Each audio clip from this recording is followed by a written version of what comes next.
Long bus routes on rural roads felt shorter in the Prairie Rose School Division when the province installed wireless internet. An Alberta education pilot project last year tested taking advantage of long rides to and from the classroom.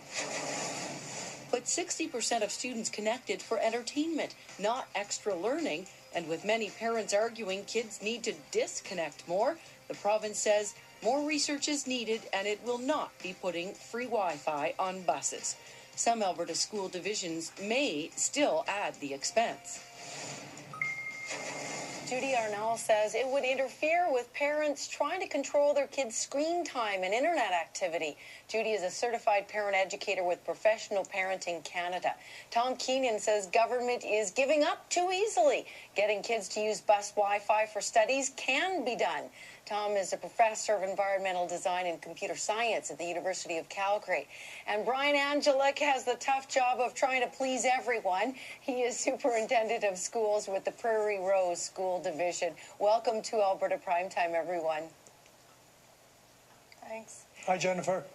Brian, kids in your division are enduring 1 hour and 40-minute school bus rides one way. That's more than 3 hours a day on a bus. When you were right in the middle of the pilot project in January, we had your director of technology on the show, and he told us how it involved 3 schools and 100 netbooks. Did it improve the quality of kids' bus rides? I'm very sorry to say that. You'll have to repeat that question. I didn't actually get the question. No problem. Just asking you if the pilot project improved the quality of kids' bus rides or not. Well, I think there's huge potential in terms of it improving the quality of their bus ride. There were 2 main components to the project, and one is to see whether or not we could tap into some learning time. The kids on the bus, of course, are kind of a captured audience. And so we were looking as to whether we could turn that into some learning time as a direct connection to school. And in terms of improving the quality of their bus ride, in terms of having just the time go a little bit more quickly. And I would say the second objective was probably met a little bit more clearly than the first one. Judy, do all parents necessarily want their kids to have more screen time, 3 more hours a day? No, we hear from parents that they definitely don't want more screen time. The Canadian Pediatric Society recommends 2 hours of screen time a day for school-aged children. And for parents who are really trying to adhere to those guidelines, another 2 hours on the school bus just adds to what they get at home and in the schools. Tom, do you agree with that? I mean, school bus rides, I remember a lot of poking from the seat behind or teasing, looking out the windows, waving at other passengers on the road. Is screen time necessarily a bad thing, a concern for parents? Well, first of all, it wasn't mandatory screen time. I don't think anybody was Clockwork Orange forced to stare at that screen. It was an option that they were offered. Last time I was on a school bus, they were pretty rowdy. And I think if you take it away now, you're liable to get some mooning and other behavior like that going on. So I think the reality is, as long as it's optional, not only can it be useful, but they can actually think of good ways to use it. I was thinking about this, and I know the Long Island Railroad used to offer courses. You could do university courses as you rode. If you had a reason, if the students had a reason to want to use the screen time and use it well, it could be a very good thing, as Brian said. Right, for something other than playing Angry Birds. Brian, what did the parents in your division tell you? Well, the parent reaction before the program started, and I would say after the program ended, was mixed. It was mixed started, and it was mixed kind of as we finished the pilot. Our parents are concerned about screen time, as are our teachers. I think the issue here, though, is that when you're riding 2 hours or more on a bus a day, it's not like it's an option to go outside and play. So from a moving forward kind of a vision of the future kind of an aspect, there's more to it than just the project itself. Like, can we, for example, someday take the bus ride, turn the bus into an extension of the classroom, and actually lessen the day for the kids, including school and the bus ride, so that by the time the kids get home, which now, of course, is quite late at night, there's no screen time for the kids. They're having supper, they're showering, and they're getting off to bed. So can we actually reduce the school day or the entire length of the day, including the bus ride, by having some of education occur in the classroom? Technology doesn't allow it yet, but it might. It's an interesting idea. Long bus ride, do your homework. Judy, I want to get to you in a moment again, but Tom, you say that's the great idea of this. This program just needs a little bit of an imagination. The government's giving up too easily. Well, the biggest idea in education now is what they call the flipped classroom. We're certainly seeing it at universities, where instead of listening to a boring lecture from somebody like me, the students watch that on a video at their leisure, even on the LRT train in Calgary. Then, when they come in, we can actually use the time to discuss. So I'd suggest, Brian, that you have a contest, maybe every day when those kids get on the bus at 7 in the morning, they check out what the top news story is of the day, and then you have a prize, free lunch or something like that, for whoever's made the best presentation in the course of the bus ride. I think with a little more creativity, this could be quality time, not for everybody, because somebody's going to want to snooze on that bus, but for the ones who want it. Yeah, and probably age is a factor too. Grade 1 students might not do so well as grade 9 students. Judy, do kids need a break, though, at some point from the studying and learning? If so, is the bus ride good for that or not?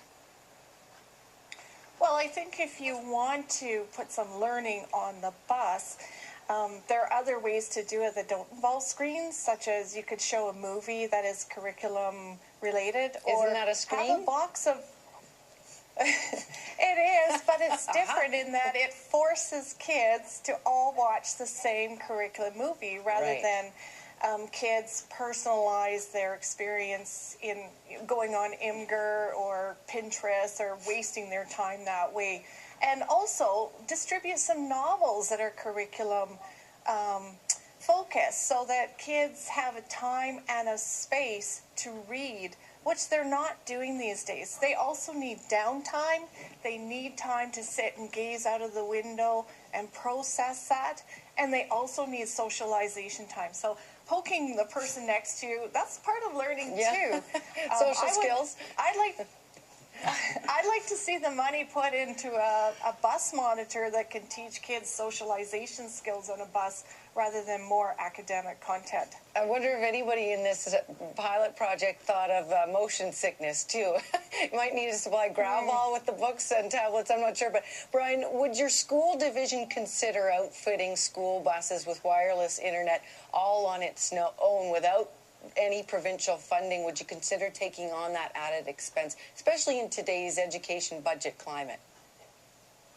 Well, consideration is a pretty broad word, and would we consider or talk about it? Absolutely. Will it actually happen? I can't comment on that because that's a decision that our board would make, and we haven't had a chance to follow up that conversation yet. I know that our bus drivers would love it if we would. They certainly saw a decrease of behaviors, especially in some students. They saw more engagement. I just wanted to make one comment, though, and the data in the report makes it pretty clear that as a result of the Internet on School Buses project, kids actually read more on the bus. So in terms of digitized environment, the opportunity to actually read a book in a digitized environment instead of an actual hardcover book. In some cases, the kids found that usually less gravel required as a result of that. I'd like to point out one project that we did as well that was outside of the project, which was very interesting. Again, another application, and I think we need more time to sort of figure out how we can use this. And I think curriculum redesign is that was our biggest gap, I think, is not having digitized curricular resources directly related to the classroom that the kids could use significantly in the next 5 years. But we had a project, our kids are a long way from Edmonton, and we had one of our school classes went to the Edmonton and did a number of things related to the curriculum. And they asked Wi-Fi on the buses to do the research required for of the Science Center and the legislature and some of those things on the way to Edmonton. And so they were able to do some other things in the classroom because they were able to use some of that time.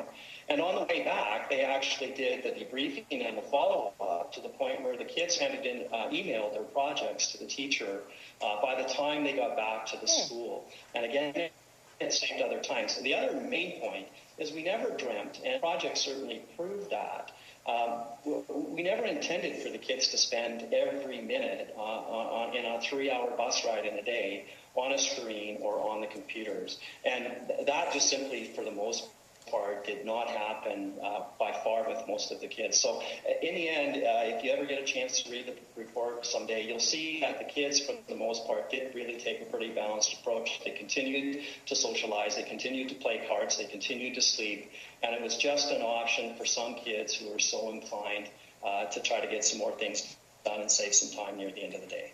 And Tom, you know, maybe it's a generational thing, because sometimes you think, oh, you know, all these screens, laptops, phones, TV, bad, bad, bad. But this is the children of today. This is their future. This technology is going to be more and more so their world. My kids play video games. I try to limit it. They do things on their laptops and on their phones. They are so much more technically savvy than I am, and I have a feeling those skills will hopefully serve them as they become adults and have careers and whatnot. Should this be something that Alberta Education at least keeps on its radar for our modern future?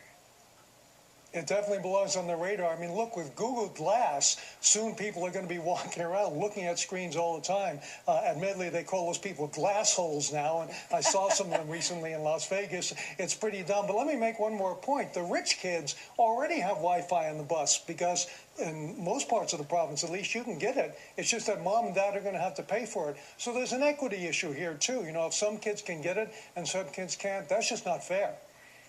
Judy? One last comment. I don't see many kids reading novels on screens, No, and I think that's true. we really need to promote that. And we need to break their compulsion to constant connectivity. Yeah, my kids watch skiing videos. Thank you all for your time tonight. Judy Arnall is a certified parent educator with Professional Parenting Canada. Tom Keenan is a professor of environmental design and computer science at the University of Calgary. And Brian Angelic is superintendent of schools with the Prairie Rose School Division. Thank you all.